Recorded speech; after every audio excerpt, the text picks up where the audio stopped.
This is video number 11, uploading translations to prayomt.com. This video shows you how to upload your files to prayomt.com once you have the final edit for a chapter.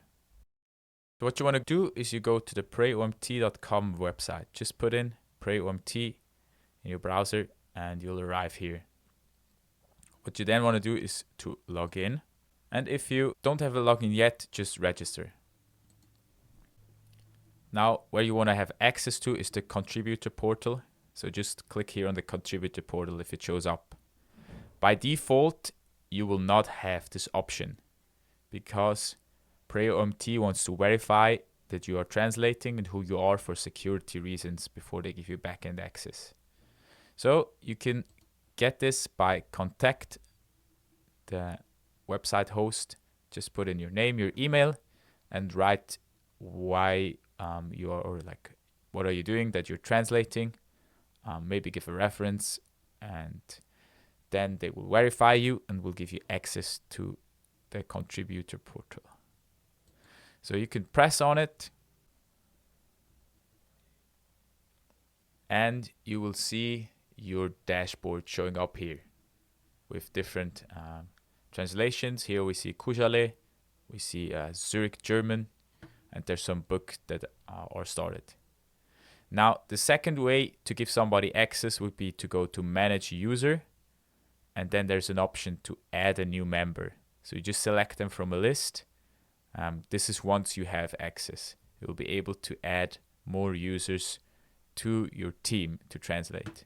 So Manage User, and then there's an option to bring in new members, and you can let them come as admins or as just with a general access. If you want to start a new translation, you go to the mother tongue list and you can search for the language you want to translate. Let's say if we stay in Nepal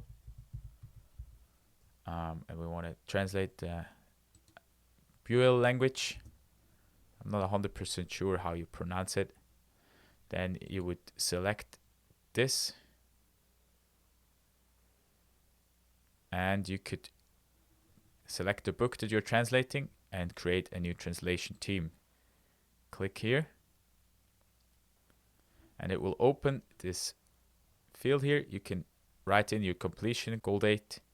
Let's assume that's in like a month, and then write your plan for translation so others can look what's going on.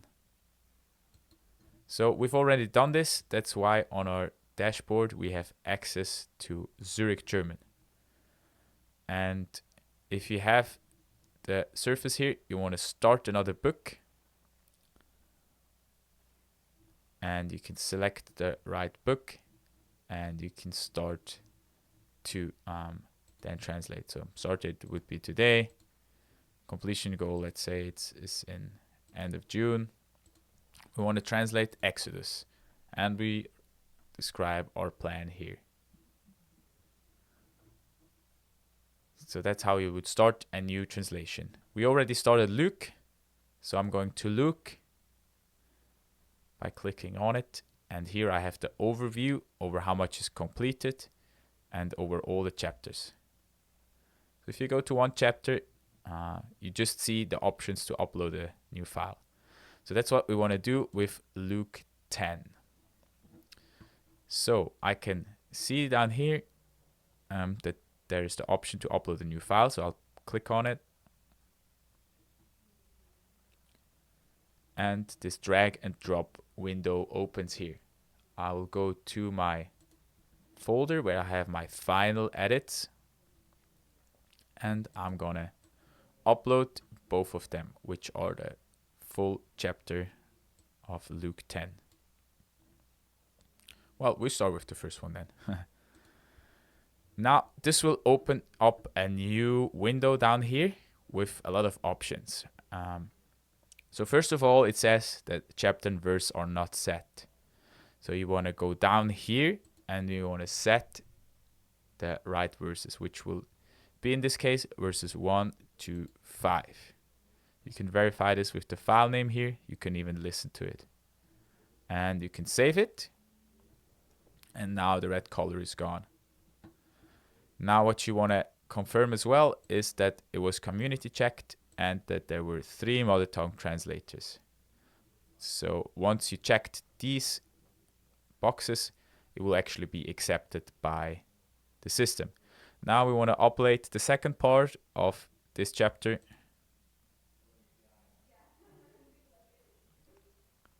Again, drag and drop.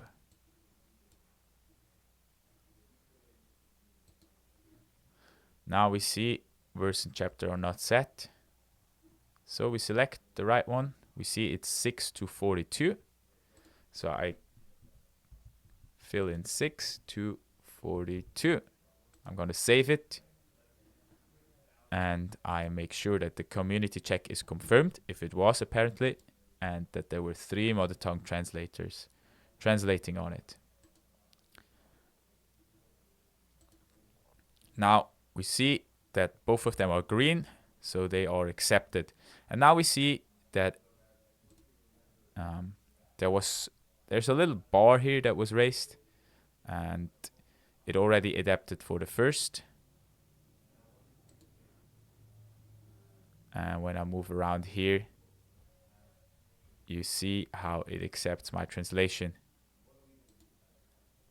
So this is basically how you upload all these files to Prayomt, and then there is another option then later on to distribute them.